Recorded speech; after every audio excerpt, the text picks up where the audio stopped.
This is the top 5 scariest video games of all time, hosted by Big TK Gaming.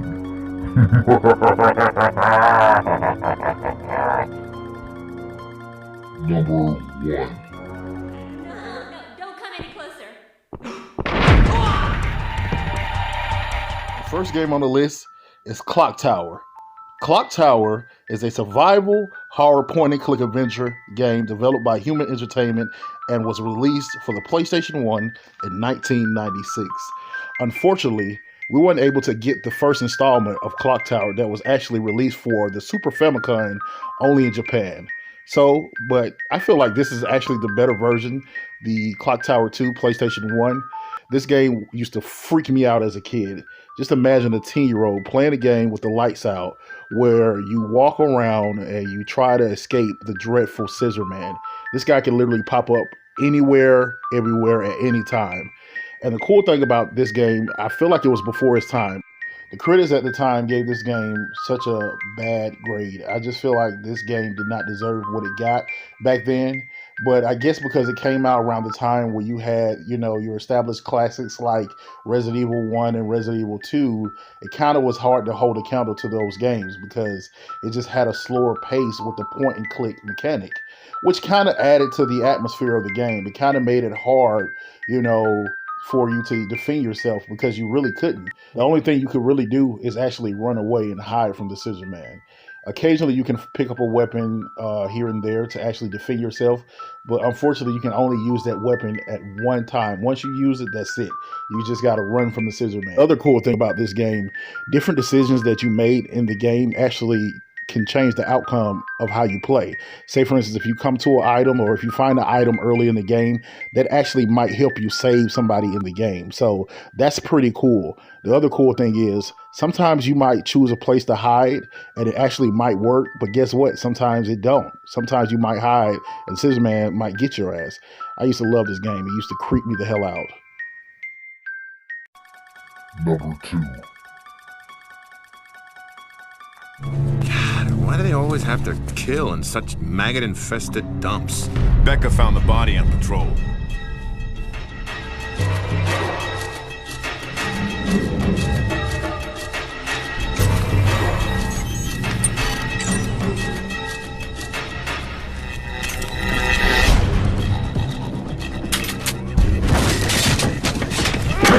The second entry is Condemn: Criminal Origins. Condemn: Criminal Origins is a first-person survival horror video game developed by Monolith Production and published by Sega. It was launched worldwide in 2005 on Xbox 360. In Condemn: Criminal Origins, you take control of Ethan Thomas, a crime scene investigation agent with the FBI Serial Crime Unit. He traverses the seedier sides of the city. He journeys to take him through a number of condemned buildings and search for the one who framed him for murder. This game is creepy and kind of unsettling. You never know what's coming around the corner. You don't use guns. You can use guns, but it's basically based on melee attacks.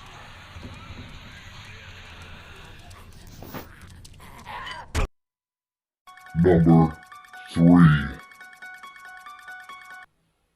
know, something's in the room with us. Jesus! Overfire! Overfire! Shut up, power! Twinkle, twinkle, little star, how I wonder what you are. Up above the world so high, like a diamond in the sky. When the blazing sun is gone, when the nothing shines upon. Dead Space, the survival horror third-person shooter developed by Visceral Games and published by EA Arts. In Dead Space, you play as Isaac Clarke, a systems engineer. Clarke explores an abandoned ship that his girlfriend Nicole was stationed on. Unfortunately, to his surprise, the ship is full of necromorphs. Necromorphs are mutated and reanimated corpses reshaped into horrific new forms by recombinant extraterrestrial infection that has plagued the actual ship. This game is freaking horrible. in the sense of it's very scary, has a lot of jump scares. Sometimes you'll be walking down a dark hallway and of course something just busts out and scares you half to death. It also has that same unsettling feel like Condemned has. You don't know what's coming around the corner. You don't know what's going to actually happen next. The cool thing about it is Isaac has this dope suit, kind of like Iron Man, that you can upgrade called the Rig. I love this game because it just gives you a creepy, unsettling feeling throughout the whole game. It's just crazy. If you haven't played the Dead Space franchise, you're missing out. Go get it. Number 4. He wants out! This is my will.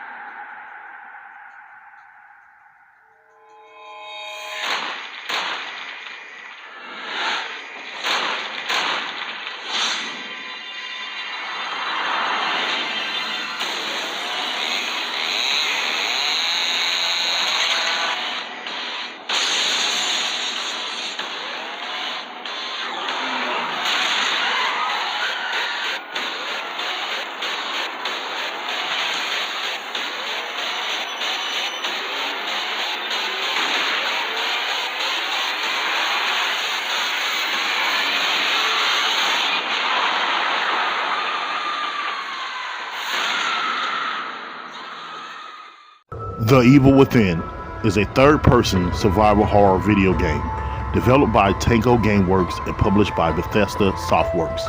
The game was directed by Resident Evil's series creator Shinji Mikami, and it was released worldwide in October 2014 for the PlayStation 3, PlayStation 4, Xbox 360, Xbox One, and also Microsoft Windows.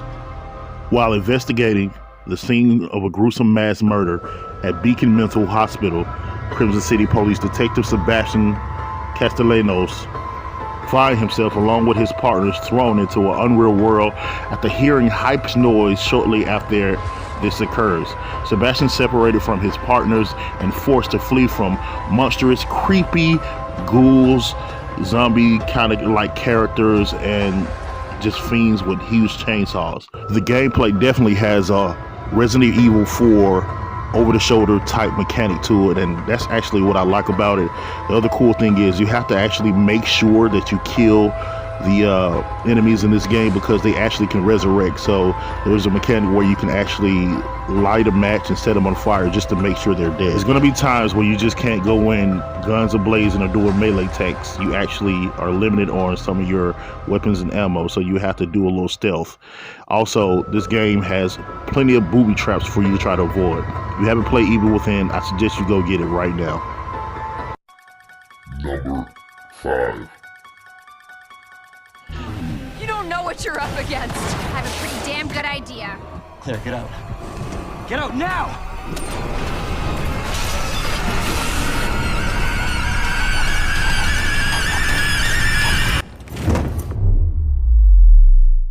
Trust me.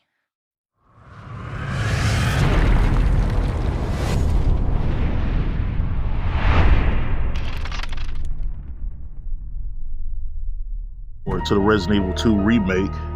In 2015, in August, Capcom announced that the remake was in development, and the first trailer for the gameplay was revealed during E3 in 2018. We got this remake installment in January of 2019 this year. I mean, this game is awesome. It captures the whole vibe of Resident Evil 2, the original, but it just amps it up with great graphics and awesome gameplay.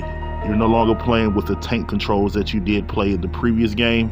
This game kind of goes back to the over-the-shoulder third-person shooter type, but it still keeps its horror elements, as in the fact that you're very, very limited on gun ammo, and it just still has that creepy atmosphere that I love so much. If you like Resident Evil 2 or any of the Resident Evils, you make sure you pick up the remake that came out earlier this year.